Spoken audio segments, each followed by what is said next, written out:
Hello, podcasties. It's Paul Kelly with our very first episode of Tabletop Recap. I'll dab on that. My co-host, Big Boy Chungus, is here. He's going to give us a dab today. Hello. And we have some other co-hosts who aren't here for episode one, just because they couldn't be. I did invite them. They have an open invite to game night. We're just going to kind of record these at game nights as we have stuff to record.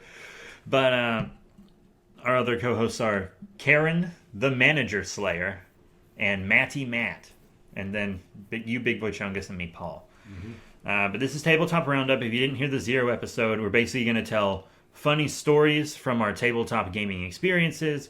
We're going to review games that we like. And we're also going to give you the whole story of all our D&D campaigns that we do. Not just funny moments, but the whole stories in general. Because our other two co-hosts write all our D&D campaigns. We're probably going to do some of the pre-played ones because you want to... The pre-made ones because you want to... Yeah, I'm only just now getting into D&D, and I want to start off DMing by just doing some of the pre-made campaigns. Yeah, just to get used to it. Mm-hmm.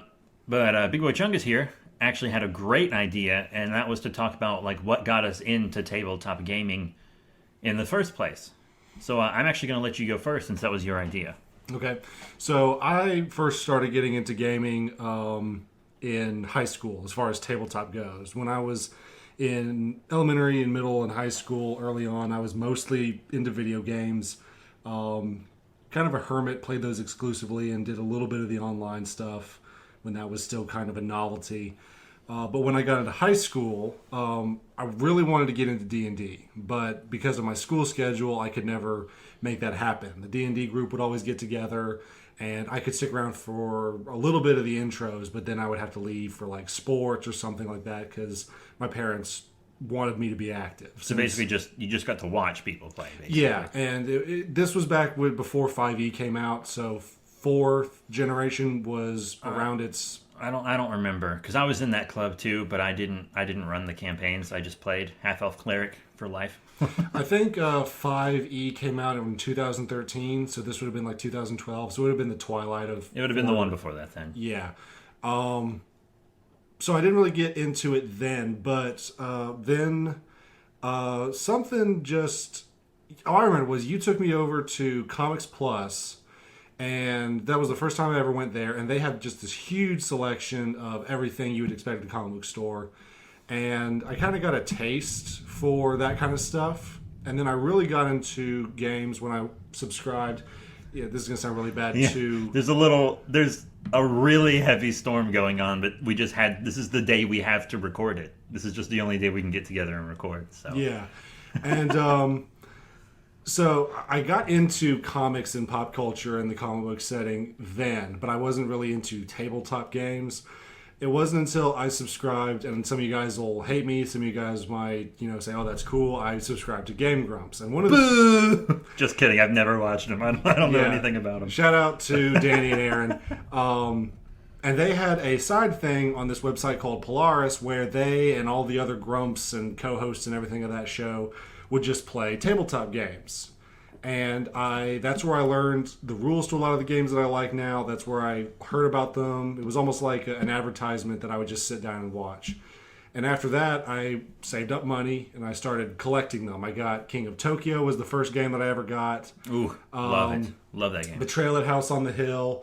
Stuff that they're not technically role-playing games, but they're not little Monopoly or Hasbro games. They're tabletop. Yeah. Board games are tabletop. They're just not the general ones that everyone's familiar with. You say Monopoly, everyone's heard of Monopoly. Everyone should play King of Tokyo, though. It's one of my favorite games of all time, period. Yeah. King of New York, its sister game, isn't too bad either. We're going to play King of Tokyo after this, actually.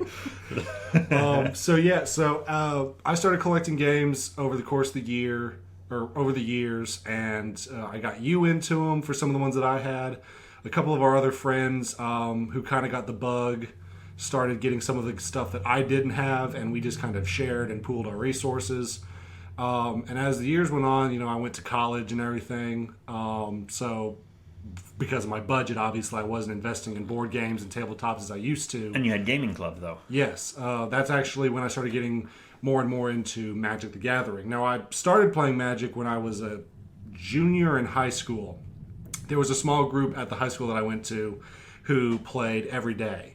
And that's where I got my first couple of starter decks. I remember that group. Yeah, we would always have like the 35-minute lunch period, and we were allowed to go into the library, and we would just eat and play until the bell rang, and it was awesome. But unfortunately, a lot of the guys that I was friends with there either graduated the next year or left. So I was pretty much the only guy who could play Magic. And on top of that, the school, because we got a new principal that year, banned all forms of card games from being played at the school. I was just thinking about that as a good story we could tell, because they were like, oh, you can't play those card games, not because it's distracting, because we were playing them during fine times, but because you could gamble on them. Yeah, well, but you could gamble on literally anything. Yes, and the reason for it was, and I'm not saying anything negative about anybody, but a lot of the people who were playing cards and gambling were a lot of the people who were playing with a 52 deck of cards. Yeah, they were playing spades and hearts, or like those cards are for gambling. Yeah. But they could, for whatever reason, they couldn't tell the difference between a strategy card game and a gambling game. And so in fairness, once again, you could gamble on anything, yes. But that's also why it was dumb. And most teachers didn't care if we played cards, if we had a downtime. Yeah. I remember. And this was just a simple case of, if we get rid of one thing, we have to get rid of everything. And that year, it just happened to be anything that was on card stock. But so I kind of stopped playing Magic for a while. And then once I got into college, it was tough because my first 2 years I was at a public school. So there were a lot of people that played Magic at that school. I went to that school with you. There were, but they were hardcore guys. Like they took. They also stuff, smelled. God. They smelled bad. Yeah, so I didn't really interact with those guys because a lot of the stuff that I kept from high school couldn't compete with like all the meta stuff that they had. And they this were was weird. like they were weird before I even knew what being meta was. So I didn't really hang out with those guys. It wasn't until I was about in my junior and senior year of my undergraduate that I got involved at the gaming club at the second university that I would go to, where these guys, they were the higher level of Magic players, but they actually wanted to teach me how to play because they felt that by teaching other people, what combos work, how to properly deck build was, a good way to get more fun matches and to expand their player base, which it was. There was like, 24 people at this game night at least. They would actually hold tournaments and everything, and it was wicked. But now that I've finished college, I'm still getting into it. My board game and tabletop stuff has kind of stagnated, but that's only because my Magic collection has exploded, and I'm...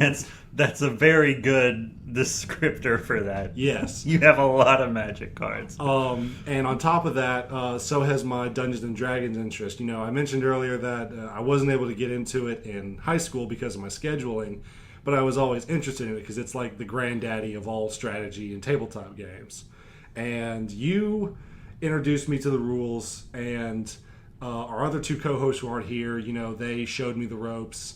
And it started off with just buying the player's handbook. That's what everyone should start off with because that's like the base rules. And then one thing led to another, and you might almost call it an addiction at this point because now it is an addiction. And now I've got that's a story in itself, dude. I've got almost all of the rules and lore books. I've got my first 2 dungeon campaign books. I've bought at least a dozen boxes of minis so far, and a lot of the supporting materials, not counting the several dozen sets of dice that I have, a miniature spell tome for my spellcasting classes, and I'm currently investing in all of the little supporting cards that help you create characters and campaigns and stuff. So it's almost a problem. It is a problem. I'm not going to talk about the campaign, but we had one session, and then we went months without another session because the 2 friends we play with were trying to find new jobs.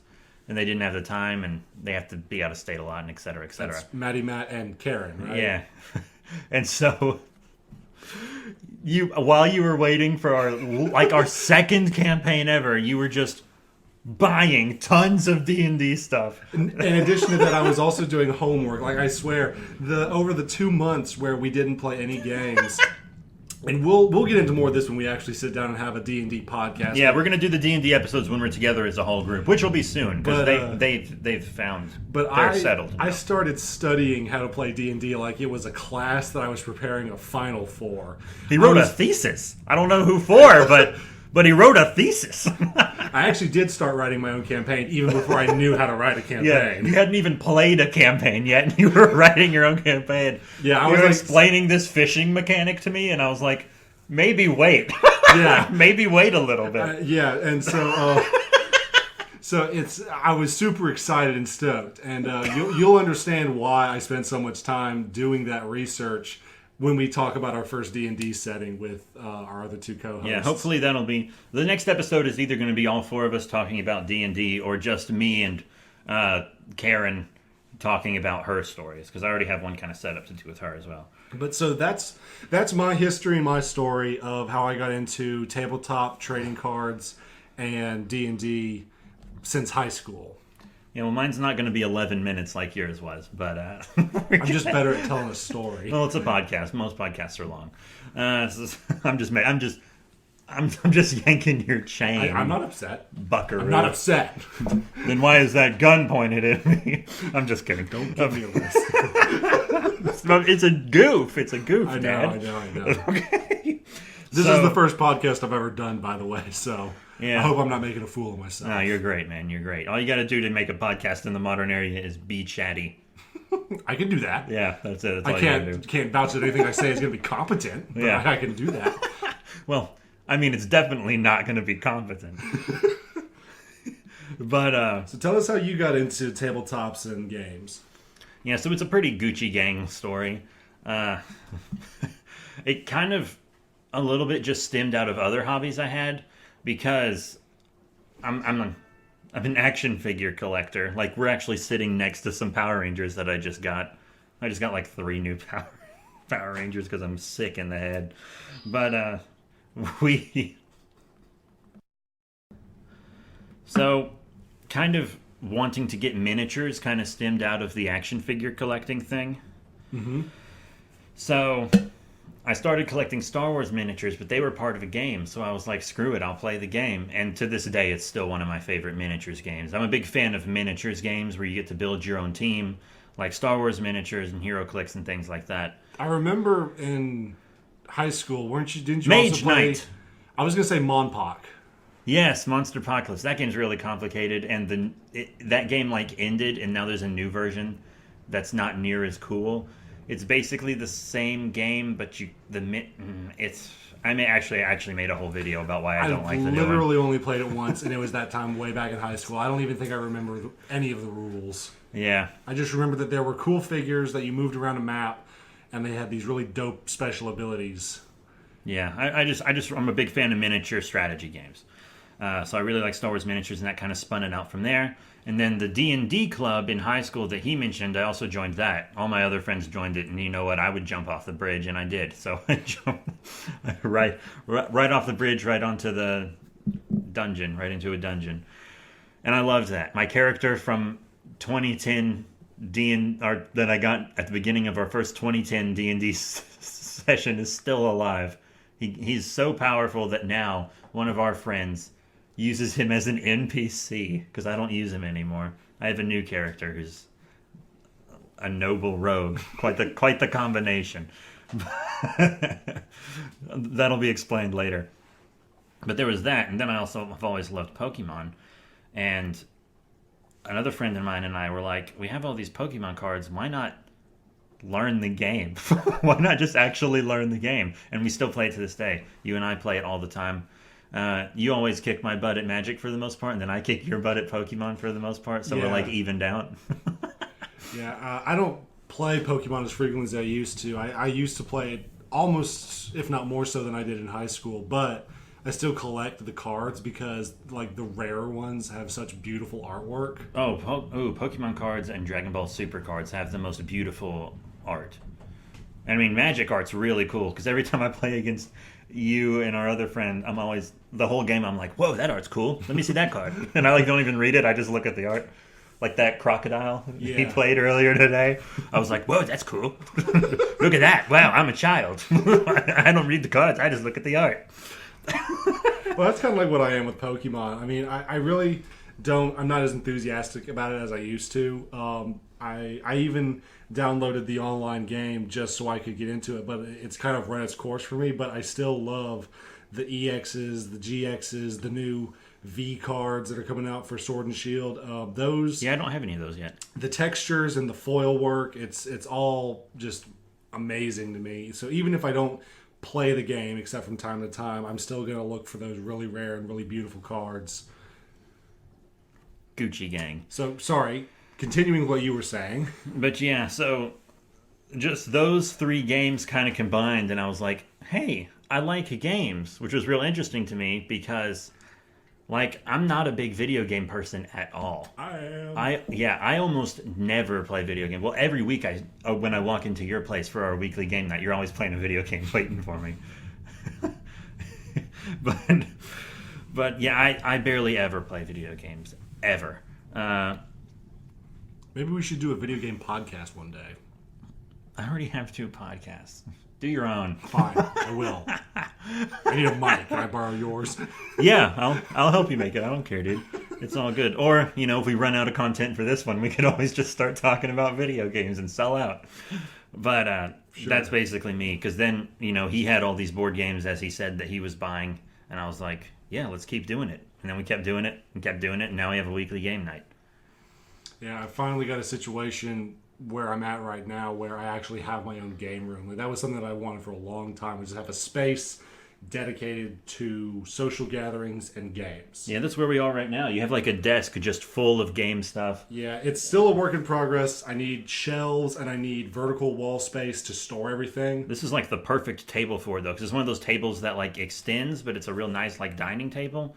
So if you're just across from people for like a small personal game, you can make it small. But if you have like a big party, you can stretch it out. I want to get a pad at some point that's specifically made for tables like this, so that way, like, if wonder people have metal dice or figures, that it won't damage the surface. We might have one at the comic shop I work at. You should ask when you're there to get D&D minis next time. Yeah. Yeah, so that's another thing. I'm working at a comic shop for one of my multiple jobs right now. And I'm just surrounded by gaming stuff all the time. And then there's Friday Night Magic. People come in and play Magic on Friday nights. And I think there's a Dungeons and Dragons crew there too, maybe. They might not play there anymore, but they used to. They used to play downstairs. And so, yeah, we've some of the stuff, I know we've kind of gone off on tangents here, but we're going to try and... Not really. we said we wanted to talk about how we got into it, and we did. Well, we also spent paused about- for some little stories. We but- just spent about 5 minutes describing my tables. It's a nice table, dude. Be proud of your table. But let's... do you have any memories or anything where we were playing cards or tabletop games where they were, like, really crummy or just flat out hysterical? Well, speaking of really crummy, right behind me is my box of 2017 Onward Hero Clicks that I paid a ton of money for. And I was looking through the rules, and this isn't an excuse, it's a reason. There's no difference from my parents. So it's hard for me to learn games because of my learning disability. So what I usually do is have someone teach me a game because it's hard for me to read a rule book and learn a game. So I was like, hey, Big Boy Chungus, you should learn Hero Kicks 2017 Onward, and then we can play. And then a few weeks later, you were like, I think we can do it now. So we sat down to play it. We picked our teams, all Star Trek miniatures for the first one, because that was the starter set I bought. And we sat down, and we opened the stuff, and and we were just like, we have no idea what we're doing. I remember you gave me the rule books, and I held on to that thing for like 3 weeks. Now, to be fair, If anyone knows like a good YouTube video series to teach HeroClix 2017, like tweet us at B3 Productions and please tell us. But I was distracted during some of that because I had just gotten a new job, so learning a brand new game wasn't high on my list of priorities. But by the time I finally got around to it, it was like reading a manuscript for a college class, and I'm like, geez, I hope he doesn't expect me to learn this in a week. If you didn't have to memorize all the abilities, it'd be so much easier. Yeah. Because Star Wars miniatures had the abilities on each character's card. But in HeroClix, they're like, oh, we'll give each character like 10 abilities, so just learn them yourself. Yeah, and then you've got another separate handout that has a list of all the other abilities that some of them share the same color and symbol. So it's weird. just it depends on like what set you're using. So like red circle for Star Trek can mean something completely different than red circle for Marvel characters. And it's like in Monster Apocalypse, you had to learn the abilities also, but it was like a fourth the length of the HeroClix abilities list. Yeah. And so I like took note cards and made cards for my Monster Apocalypse miniatures, so I would know what they did. And then none of my friends could read them because my handwriting is atrocious. So they still had to memorize them, but I did not. So it's probably time for us to move on to something funny. That was just depressing. That made us... Our very first story on our gaming podcast is about how we don't know how to play a game. Well, wow. Let's shift that over to something we do know how to play. Magic the Gathering. Yeah, that's the main thing we wanted to talk about today was Magic the Gathering. So I actually had to drag Hunt to play this game. He was real into and set in his ways with Pokemon. He says, I can't afford... with my figures and other TCG stuff to get involved in another hobby. Yeah. I just don't want to do it. And I said, well, I'll tell you what, I've got more cards than I know what to do with. And I really want more people to play Magic with me. So I said, if I front you a deck and teach you how to play, will you just use that and humor me? And he said, yeah, sure. If I don't have to spend money. And then I ended up buying the deck. Well, he paid it off like on layaway. I didn't demand payment. I didn't say, hey, you got to pay me back for this. You were actually really cool about it because you let me like do it over. And I shouldn't have paid it over time because you only charged me $35 because you didn't charge me for any of the mana. And you didn't charge me for like any card no one charges the mana. Like even if you're buying a pre-made deck at a store, you're mostly paying for the rare cards that come with it. The bulk and the lands are just like, here you go, get started. Yeah, and anything that was like under $1, you didn't really charge me for either, because you charged me for like my big cards like the Primal Hunger and Shifting Ceratops and stuff. Yeah, so and that was a big condition of mine. Was like I'll only play if the deck is dinosaurs. I was about to say that. Yeah, so. Luckily for him, when I got back into Magic, it was right around the Ixalan expansion, which is kind of like this Aztec mythical realm where you've got Aztec humans fighting tribal merfolk, and all the sides are teaming up together to fight like these vampire conquistadors. And dinosaurs are in there somewhere, and everyone's fighting and riding them. But so I had a bunch of dinosaurs left over from that. Some of them were like really rare, like the Galta Primal Hunger. That was. I remember when you pulled that because we actually did a haul video for that on YouTube. Remember it? Yeah, I did. And you pulled like a ton of great cards, and then we immediately did a Pokemon one afterwards, and you pulled nothing. Yeah, and so that was back when you said I like the art, but I don't want to get in the games. But then I got. And now that card is in my deck. Yes, it is. So then the Core Set 2020 came around, and Core Set typically don't focus on one particular creature or set. Is basically the block that they introduce every year for new players to get into.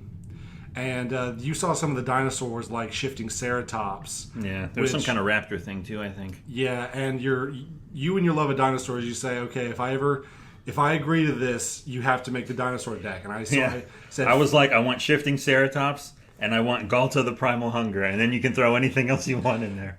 So I started going through my bulk, and I had some good cards, but not enough to make it really a full working deck. So I went online, and I basically just...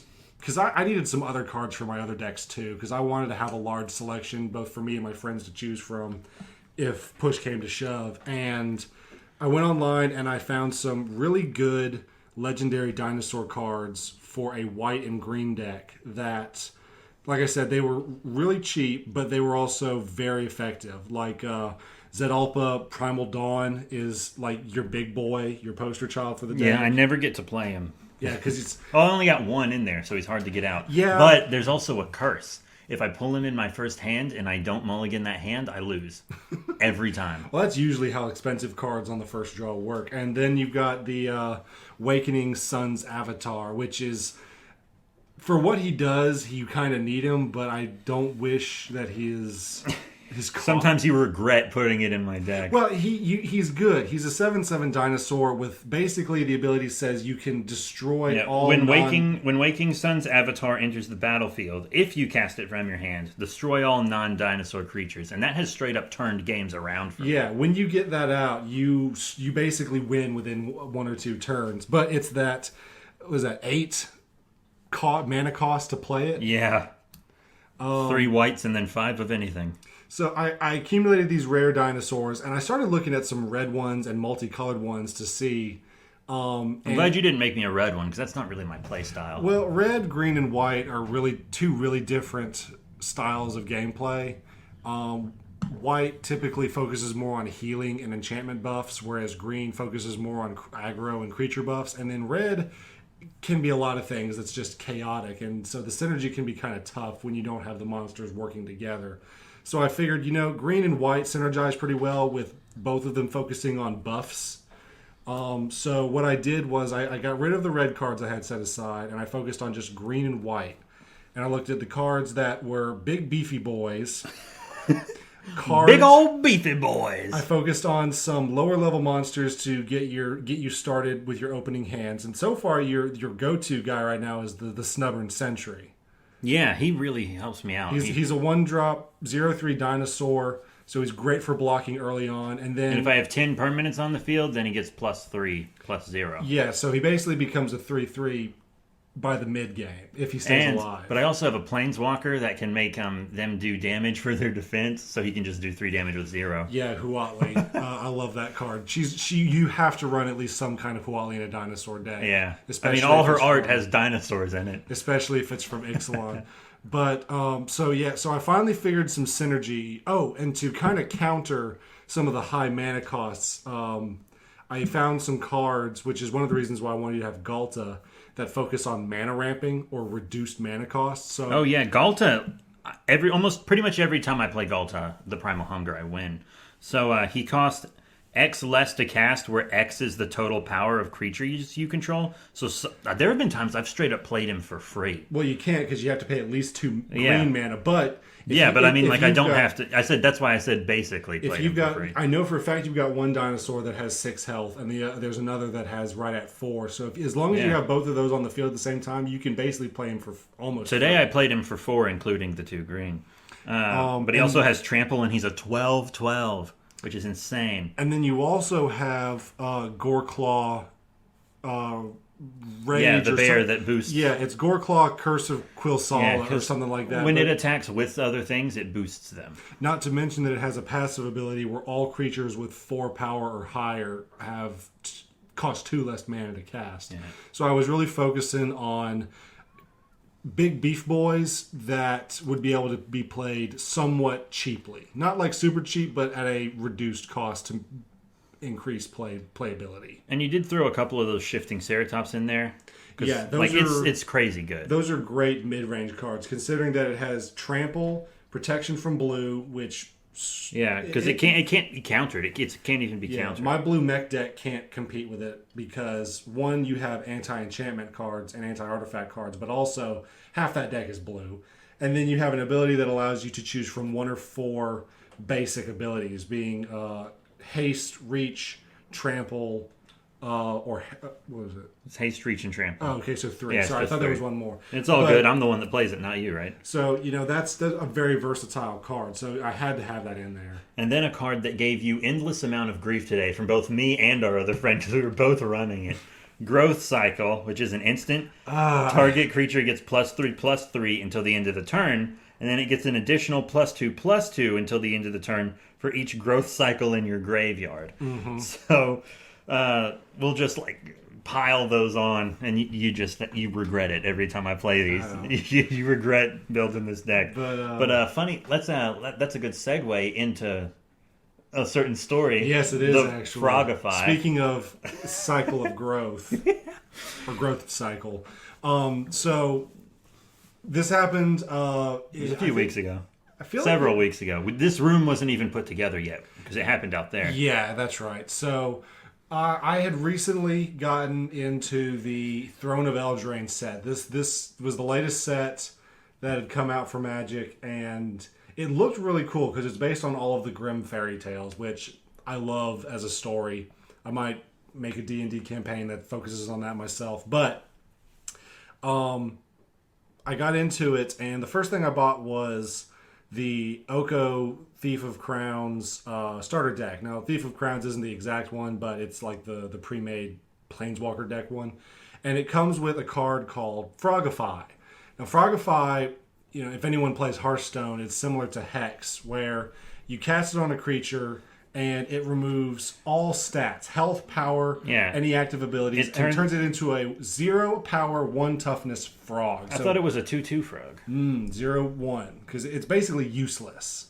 And that's the point of it. It's almost like an insult, because it's, I've got this massive creature, and now I'm going to just turn it into a useless little frog prince. Yeah, and that's exactly blue frog. And that's exactly what happened.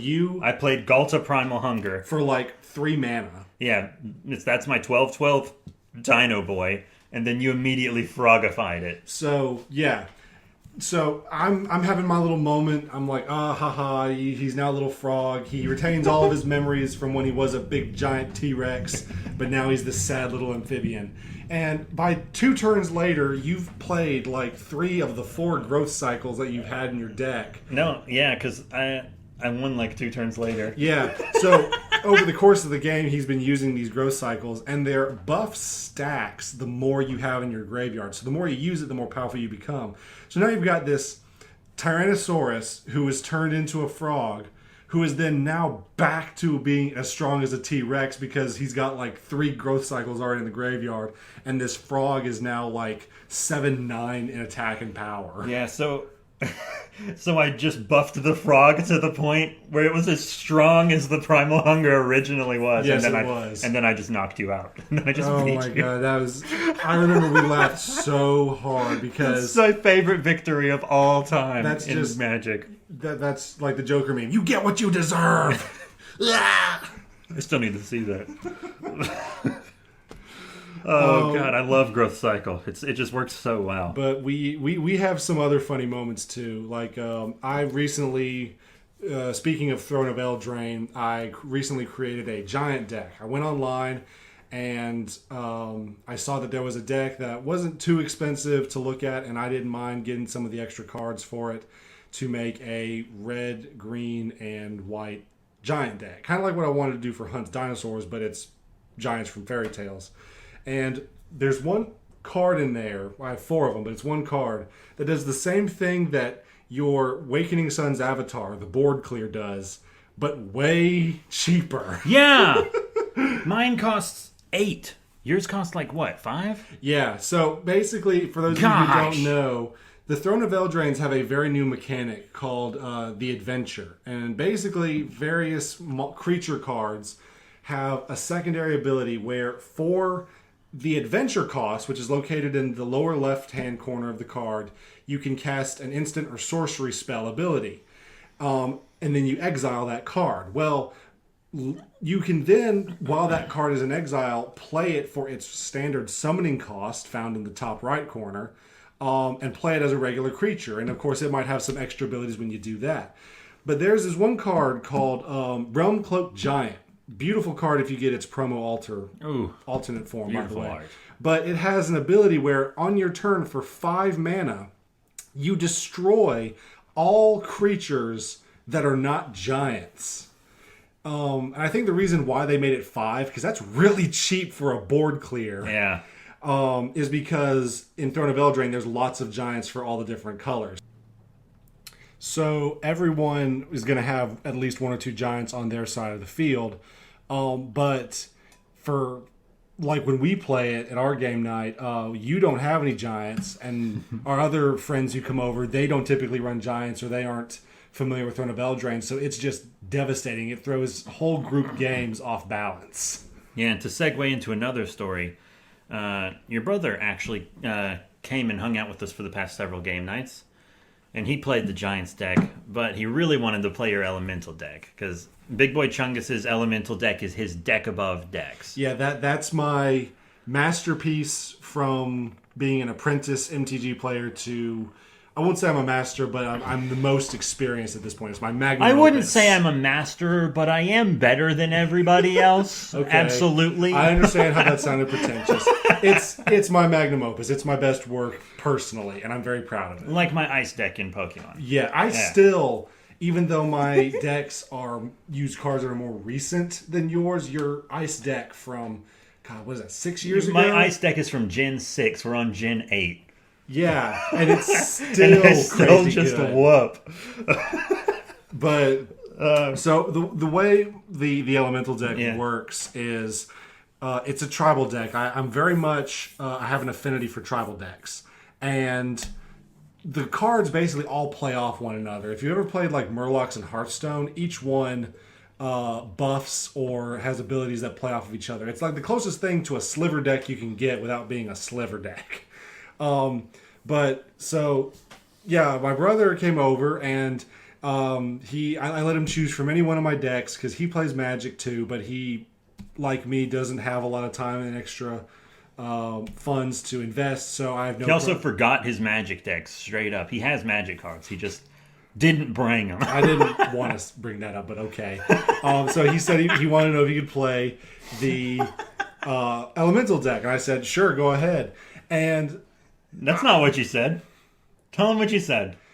What were my exact words? You told him no. Yeah, I said no. Because we kind of made fun of him more than we should have a little bit, probably. Yeah. Because he wanted to use that one because he wanted to win. He was kind of on a losing streak. The only reason he was on a losing streak was because he didn't know how to play your decks because they weren't his decks. I probably should have explained to him the main strategy, but But it's more fun to watch him lose. Well, I mean... You're trying to be nice because you're talking about your brother, but it's okay. I prefer to think of it watching him learn. Okay, that's fine. So yeah, he wanted to play the elemental deck, and we didn't really have a lot of time to get into how the mechanics worked. And he was getting kind of upset because he wasn't really winning a whole lot with it, even though that I personally have never lost a one-on-one game with the elementals deck. The only time I've lost was when we were playing Two-Headed Dragon. And because the synergy didn't work, it just wound up bombing. But oh yeah, we actually we kicked your butt in Two-Headed Giant. Yeah, so because the elementals thing does the thing where you can turn all your lands into elementals and then attack or whatever. Yeah, and you kind of wasted that. You did like 17 damage to us, but then you didn't do any more damage to us for like the rest of the game. We were the candle that burned twice as bright and lasted half as long. So long story short, my brother wasn't having a good time, and I wasn't really having a good time. So we just kind of left it alone there. Yeah, but what I wanted to say was he like really wanted to play that elementals deck. He kept asking and asking to play the elementals deck, and you were like, no, it's the deck that's for me. You know, you can use all my other decks, but that's like my one special deck, which is fine. But then eventually you gave in because you're a good older brother, and you let him play it, and he didn't win with it a single time. He lost every single game. And he was so sad about it, the poor guy. We were like, dude, you're not playing it right. And I was like, yeah, that deck's kicked my butt enough so I could tell you're not playing it right. It's the kind of deck that when I'm playing with all my regular decks and I'm sick of losing, I just break that out and I'm like, okay, I need to... That's what I was just about to say. I'm like, okay, my ego needs a boost. I want to play the deck that no one can beat. He gets a little angry when you beat him in Magic too much because he's real proud of it. But, one fun story is because our other friend that comes over runs a lot of counters. Oh, God. And early, when I was just learning how to play, I was about to play my Waking Sun's Avatar Dinosaur board clear for the very first time. Mm-hmm. And I was very excited, right? And every time, like 4 turns in a row, I tried to play it. And he blocked it every single I remember turn. this. And I was like upset. And I don't remember who won but we both agreed that was like him because I was having a rough time that it round. probably was him because you got knocked out like immediately in that game. Yeah, and then we went on for like an hour. You guys got tired of my crap and were like, okay, we're just gonna gang up on Matthew and have a one-on-one battle. That's what happens. Whoever like does the first damage, the other two like gang up on them. It's great. But we still both say that was the best game we've ever played. But he's been like, everyone targets me now because I only have one deck, and both of you have like memorized what all my cards do. So you just. Well, I already knew what all your cards were. I made the daggum deck. Yeah, so you guys just steamroll me every time I play something. You're like, oh no, counter that. I was saving my counter for that specific card. I was like, I finally have enough mana to play my board clear. I'm going to play it. Return to your hand. All right, well now I'm going to play it. Counter. Well, I'm going to play my other one. Return it to your deck. It's so funny. We have a lot of good times with Magic, but we've been playing it so much that I'm really anxious to play some other games. It's just it's wearing down on me, and that happened at the same time because my Primal Dawn is my other 8-cost dinosaur. It has flying, double strike, vigilance, trample, and indestructible, and it's a 4/8, and it's super strong. You play that with my Planeswalker, then it can do 8 damage. It's crazy, but and then it was like 2 weeks ago, I played that for the very first time because I'm still new at Magic. And he exiled it immediately. And as much as and I got to play it 3 times that night, and you guys exiled it every single time. One time I got it back, but when I got it back, he also had an indestructible on the field. So you and your brother had been knocked out, and you were just waiting, and our indestructibles were just trying. It was like the battle in Pokemon the first movie where Mew and Mewtwo are just going at it in these energy balls. Yeah. No one's doing any damage, or all the Pokemon are just equal to their clones, and nothing's happening. It was basically like that. I don't remember. I think I won. Up winning simply I won that one. Your indestructible was more physically powerful than his indestructible. Yeah, I think no, because his indestructible was indestructible because of an enchantment. That's what and my deck destroys enchantments. I have a ton of cards that just toss enchantments. Yeah, because dinosaurs don't care what kind of magic or armor you're wearing. They're like, beep, beep, I'm coming through. Oh, Lord, he coming. Big boy Chungus rolling through. And when your brother was here, we were all up at each other's faces and making fun of each other as guys do. Oh, we were going at it. We were loud, and we were kind of annoying our other friend a little bit because he wanted the games to go a little faster. But he was doing it too. Not as much as us, but still. So we were doing that. And then today we're playing and we're all real quiet and civil. And I just looked up and I was like, guys, did you notice how nice we're being to each other when his brother's not here? They thought it was a riot. Well, I don't think it was because of my brother. It's just because we had more people is all. Yeah, when you have more people in the same room, that's going to happen. Plus, it's been storming today, so I think we were just sluggish from that. Yeah. Oh, it's great. It's so grand. It's Gucci. It's gang. It's YOLO. It's swagger. Okay, so I think we're going to tell one more, unless you think of one while I'm telling this one. But, so, one of my jobs is I'm currently working at a comic shop. And I do lots of inventory and stuff. Well, funny thing about that job is I actually went because he was going to have me because he has a website. And he was going to have me be the guy that puts trading cards and stock on the website because I have a bad back, right? Mm-hmm. And the owner of the shop's a friend of ours. And he was like, you have a bad back, so I'll let you do that. And I probably did that for about 20 minutes on my first day, and I've just carried stock and done inventory since then. And at the end of every workday, my back kills me to the point where I have to lay down in my car for 10 minutes before I can even drive home. Mm-hmm. I'm an old man. I have arthritis, and I'm 25. So we were doing that. And then one day, while I was working, you came into the store to get some Dungeons & Dragons stuff. Mm-hmm. And you tried to sell your magic bulk, but he wouldn't take it. Because he already had so much, apparently. Yeah, he was like, Big Boy Chungus, I can't take that. I have 8,000 boxes of magic bulk. Because there's a whole wall back there of nothing but magic singles in alphabetical and set order. And you had sent me a message with a picture of it. Yeah, the day before, I think. Nothing sensitive or anything like that, but it was just a brief picture of all of his stock. Yeah, because that day I was sorting magic stock, the stuff that was still in package that was on the website. Yeah. And you were like, whoa, that's so cool. That's what I said in the message. Yeah, you were like, whoa, you're cooler than me. I didn't say that. You're so much cooler than me because you're around magic cards. Adopt me. Be my dad, please, even though I'm 22 days older than you.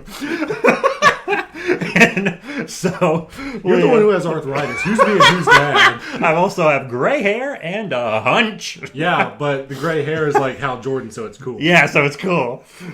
I'm possessed by a fear entity. That's not a joke. It's not a joke anymore. I thought it was funny. Yeah. But anyways, so yeah. Yeah, so I'm having a stroke. And our boss was like, "Oh, invite him to the back room," which of course I didn't do until you'd already left the store. Yeah, I had done my business. Hunt came out for a split second because I was also buying D&D figures. I was on my way to my car, and then I get a text from you saying, Hey, come look in the back room at D&D stuff. And so you came back and you looked at it, but then he showed you the magic, and you were like, "Whoa!" And I was like, "Wow!" I think he said, "Wow, isn't this heaven?" And then he just slowly turned and went, "This is hell." just very ominously and slowly. I don't think he was expecting it. So we were like, "What? Why is it hell?" And you were like, "All these cards, and I can't have any of them. I'm sad of myself. This is the worst day." So we kicked you out, and you're not allowed back. I'm sorry. Just kidding. I thought he rather liked my company. Yeah, he did. He likes you. I said Nick, because he and I have been on vacation before. I said next time you should come with us. I definitely want to. With the job that I have, I should have plenty of downtime for that during the vacation season. So it's more about me and him because he runs a business and I'm poor. I didn't say that. I said it. Every day is suffering. But yeah, so if you don't have any more magic stories you want to share. None that come to mind.